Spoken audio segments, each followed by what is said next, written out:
আমরা দুই ধরনের ব্যবস্থা নিই, একটা হলো ওভার্ট আর একটা কোভার্ট। গোপনে নিই, প্রকাশ্যে নিই। তো অনেক কিছু তো আমরা নিরাপত্তার স্বার্থে গোপন রাখি।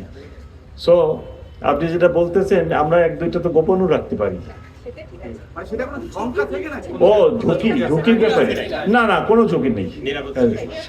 না না না, কোনো ঝুঁকি নেই, কোনো ঝুঁকি নেই। এবং আলহামদুলিল্লাহ আমরা রমজান মাসে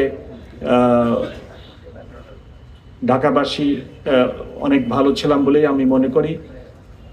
ক্রাইম এগেনস্ট প্রপার্টি স্পেশালি আমরা খুব সতর্ক থাকি। পেটি নেচারের যে ক্রাইম হয় রাস্তায়, স্ট্রিট ক্রাইম বলেন অনেকে, বা মাগিং বা ছিনতাই, সেগুলো আমরা নিয়ন্ত্রণে রাখছিলাম। আমাদের কাছে রিপোর্টেড ওই ধরনের ক্রাইম খুব কম ছিল। তো আজকে শেষ দিন রমজানের, ইনশাল্লাহ আমরা সকলের প্রচেষ্টায় আজকের দিনটু ভালোভাবে পার করতে সক্ষম হব।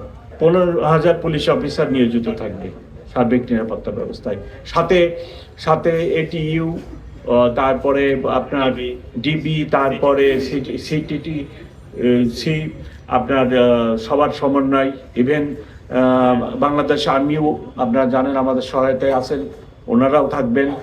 তো আমরা সবাই মিলে সমন্বিতভাবে পুরো ঢাকা শহরের নিরাপত্তা বলয় গড়ে তুলছি। আমরা সবসময় সতর্ক আছি, বিশেষ করে আওয়ামী লীগ না, নিষিদ্ধ ঘোষিত যে সমস্ত দল আছে, সেসব দল যাতে কোনো রকম অ্যাক্টিভিটিস পরিচালনা না করতে পারে সে ব্যাপারে আমরা সদা সতর্ক। আমাদের জানা আছে, আমি জানি যে এটাই প্রথমবারের মতো ওখানে জামাত অনুষ্ঠিত হবে এবং আমরা ওয়েলকাম করি।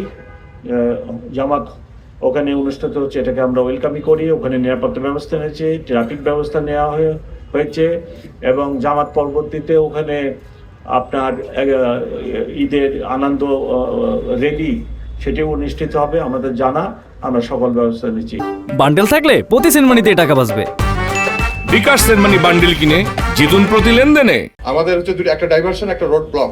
ডাইভারশনটা হচ্ছিল যে যারা এই মৎস্য ভবন থেকে শুরু করে এই রাস্তাটা ব্যবহার করে এই সাউথে যান, তাদেরকে আমরা নিরুৎসাহিত করছি যে আপনারা ওই ডাইভারশনটাকে থেকে এই আপনার কাকরাইল মসজিদ দিয়ে রাজমণি হয়ে ওই রুটটা ব্যবহার করার জন্য, অথবা যারা ইউবিএল ক্রসিং দিয়ে এই রুটটা ব্যবহার করতেন তাদেরকে আমরা বলছি যে এই ডাইভারশনটা দিয়ে তারা এদিকে না এসে রাজমণির দিকে চলে যাবে।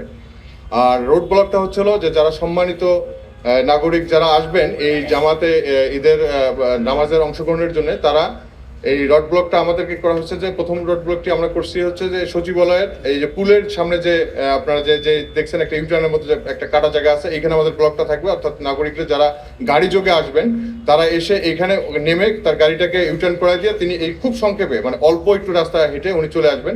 এখানে প্রেস ক্লাবের সামনে এখানে আমাদের একটা ব্লক থাকবে। যারা এদিকে যারা গাড়িতে আসবেন তারা এই পর্যন্ত এসে গাড়িটা ইউটার্ন করে দিয়ে তিনি পায়ে হেঁটে এখানে আসবেন। মৎস্য ভবনের এখানে একটি ব্লক থাকবে, এটিকে আর কোনো মানে ভিতরে আসার সুযোগ নেই।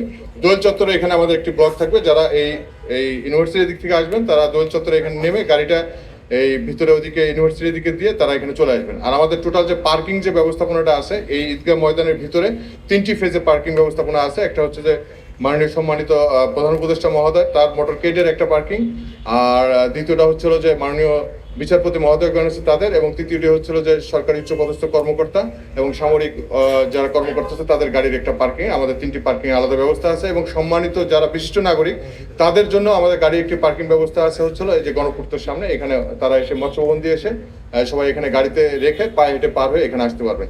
এটি হচ্ছিল যে এই জাতীয় ঈদগাহকে কেন্দ্র করে। এছাড়াও আমাদের ট্রাফিকের পক্ষ থেকে আপনারা জানেন যে পুরাতন বাণিজ্য মেলা নতুন একটি ঈদের জামাত অনুষ্ঠিত হবে একটি বড় সাউথ সিটি কর্পোরেশন। সেখানেও আমাদের 3টি পার্কিং এর ব্যবস্থা এবং রোড ওখানে অবশ্য কোনো ডাইভারশন নাই, ওখানে সব রোডই খোলা আছে, কোনো ব্লক নাই, কিন্তু আমাদের ট্রাফিক ব্যবস্থাপনা আছে।